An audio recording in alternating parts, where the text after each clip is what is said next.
Well, hello there. How is everyone? I hope you're all well. You're amazing, beautiful, wonderful people. It's Friday, baby. It's actually Friday. Unlike the last video that I did that said it was Friday, but it weren't Friday, it was Thursday. And that's very unlike me. It is. Anyway, you're looking absolutely amazing for this Friday, and I hope it carries on through the weekend. It's always a better weekend when we look amazing, isn't it? Anyway, we're getting straight into some meat and potatoes this morning because I have a serious question, and it's relevant to this picture, which I drew. See, I am good at art, which we're going to talk about in a second. I've actually got two. But look, in the link, no, not link, in the description of this video, there is a link. And after this video, not yet, wait, there is a link to a video that I want you to go and watch. And I want you to go and watch it if you're truly invested in the Idaho 4 case. Not just someone who, watches it because it's entertainment or you're bored, so you're just watching it because you're bored. I mean, you're someone who truly is dedicated to truth and justice for all. And you want the victims of the Idaho 4 case to get justice, however that looks. Because look, what I will say, I'll preface this by saying, look, I'm someone who does truly believe in truth and justice.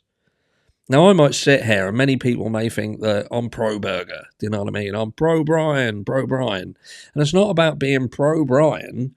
It's about being pro-system in a way that I want the world to work properly in every aspect of that.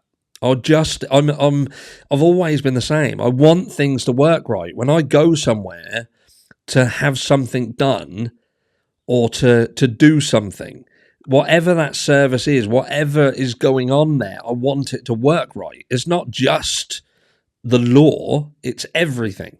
I feel that if we are trusting in things, if we are paying for things, if we could potentially be placed in a situation where our children's lives are put on the line, our own lives are put on the line, those of us, who we love and are around us, if we put our trust in these things, they need to operate correctly. So I'll ask you now, with respect to Brian Coburger, I am just someone who believes that we haven't seen enough. And what we have seen, there is scope for mistakes. There is scope for interpretation. There is scope for error. So my question to you is, say your loved one was in Brian Coburger's situation, but say you was estranged from them. You genuinely didn't know because you weren't their alibi. You couldn't be, but put yourself in Brian Coburger's parents' position for a second. Because make no bones about it, we can talk about the victims. We can talk about the families of the victims. And most people, when we talk about the families of the victims, will think about the parents of those who lost their lives on that night. You'll think about Xana's family. You'll think about Ethan's. You'll think about Maddie's. You'll think about Kaylee's. But how many of you think about Brian Coburger's family? Because whether he's innocent or whether he's guilty, especially if he's guilty, they have lost a child too. As much as the others, in a different set of circumstances, certainly, but that isn't their fault. That isn't their responsibility. They are the parents. And I've spoken about this before when we talked about the film, There's Something About Kevin. I think that's what it's called. And we see how the mother is affected by what the child did. And I always found that to be incredibly unfair, but that's the way society operates. We don't think about Brian Coburger's family as victims. But for a second, I want you to put yourself in the position of being a parent that's looking at this situation from afar. And maybe you're just not sure. Maybe there is something about your child where you feel that you can't be 100% sure if your child is indeed innocent or guilty. Or the flip side of that coin, you're adamant that your child is indeed innocent, but you can't prove it. You've just got a gut feeling. Or you know your child never lied to you. but you're looking at this situation. How important would it be when you have skin in the game for the elements of the system to be correct, for the data to be correct? And for the purpose of this video, we're going to talk about the cell phone data, which has been something that has been discussed in the courts very recently. We saw Cy Ray come forward for the defense to bring forward some information about the cell phone data in the Bryan Coburger case. And the take home from that situation was that, irrelevant of what people think, irrelevant of people's stance on the situation, whether they're a pro-burger, whether they're an anti-burger, a guilter, whether they're on the fence, Cy Ray said something that is incredibly important, and even more important if you are in a situation where you could be in this situation yourself or have a loved one who is. Because he turns around and says, we have data here, but the data is missing. There's elements to this that's missing. And this brings me to my first picture, which is this. This is picture 1. And it talks specifically about timing data, which is one element of what Cy Ray is saying about. He's saying that this element of this data is missing. And pretty much, we could say at this stage, when paired with all the other evidence, Bryan Coburger is pretty likely fucked. Because what this is representing is 3 towers, a point of origin over here, and we've got these 2 places, one representing 1122 King Road and one representing, we'll call it the safe zone. Now, Bryan is claiming he was in the safe zone. Law enforcement are saying he was in the not-so-safe zone here, which is 1122 King Road. Now, if you take the cell data as a whole and understand how much of an area these cover, then you can appreciate how much of a scope there is for error. He could have been traveling in any way, shape, or form in here, and it would pretty much cover this entire area. And there is scope for interpretation within that. So the safe zone and the 1122 King Road, the unsafe zone, it becomes very, very difficult with this limited data to accurately represent where Bryan Coburger was and where he wasn't. Now, this map here, and this isn't to scale or anything. There's nothing really of importance in terms of science. This isn't I know it's confusing because it looks very scientific. You could almost say, oh my God, who did you get to write that? Was it Einstein?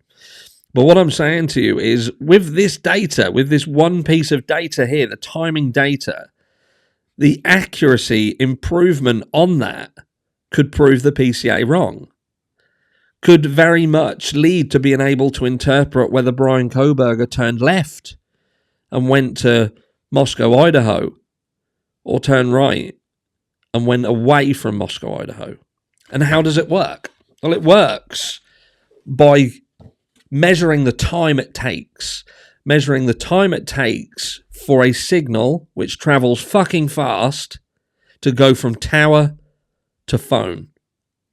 And with that data, they can pretty much start to narrow down where that car was. So this becomes more like this. And you can see that the area really starts to change and the accuracy really starts to change. Now, Cy Ray turned around and said, look, I could do this. I could get this data. I could get it. And it could prove that Bryan Coburger indeed went to 1122 King Road, or at least that more supports the PCA. The PCA is no longer appearing to be based on speculation and conjecture because they know that he could be anywhere within that orange zone. And because they want him to be here, over here, it just fits. It fits because it's within this. But it could still happen either way with this. But if you want to know more about this and why this is so important and actually see it in application, again, go down below, click on the video, and go and listen to where this application went a long way to provide justice for a young lady who had been buried alive. And let's not forget, this is what CSIRE does generally. Provides this data to offer justice for those who deserve justice. And for the very first time, we're seeing CSIRE do that on the other side, because he has seen something that has been enough for him to say, hold on a second. It's not just that you can apply what I do to get justice and put someone in prison or put someone on death row. It could be the difference between life and death for someone who is absolutely facing that based on information that is not yet been proven to be accurate. So whether you're a pro-Burger, especially if you're a guilter, what would you feel more comfortable on? Seeing Brian Coburger executed on that or executed on that? And if it was your child, your relative, your loved one, your partner, your cousin, auntie, uncle, niece, nephew, just a friend, what would you want for them? Would you want the accuracy of it all? And don't even get me started on the car or the DNA. Because this, even though how it works is very different, the scope of the bigger problem is exactly the same. We have a car that could be this or it could be that. We have a 30-year law enforcement expert saying that the car wasn't Brian Coburger's. But people forget about that. They don't listen to that because they just hear white Hyundai Elantra at the scene, and paired with this, it forms a bigger picture. But if you chip away and you start to remove some of these things, how does that then make the white Hyundai Elantra look if it can be proven by making this more accurate? How sure are you then? And this could be the difference between life and death. Think about it. Click that link down below. Go watch that video. Show some love. And come and let me know in the comments exactly what you think. Love you all, and I'll catch you all later today.